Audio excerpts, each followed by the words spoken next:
Nakaranas na malakas na hangin at ulan ang ilang lugar sa Pulumulok, South Cotabato. Halos lipa rin ang mga tinda sa tolda sa isang palengke. Nataranta ang mga tao sa pagsalba sa kanilang mga pwesto.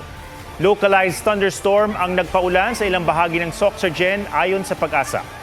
Patuloy namang binabantayan ang bagyong may international name na Hagupit na nasa labas ng Philippine Area of Responsibility. Ayon sa Pag-asa, posible ang pumasok sa PAR sa weekend at tatawaging bagyong Kaloy.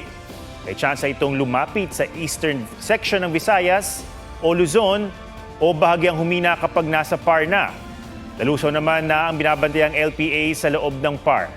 Sa forecast, posible umabot sa 45 degrees Celsius o danger level ng heat index o damang init sa ilang lugar. Mataas ang tsansa ng heat cramps at heat exhaustion na maaaring mauwi sa heat stroke. Muling paalala ng mga otoridad, palaging mag-hydrate o mag-heat break ng 15 to 20 minutes. Iwasang lumabas mula alas 10 ng umaga hanggang alas 4 ng hapon, mga oras na tirik ang araw. Mainam din magsuot ng light-colored at mas maluwag na damit.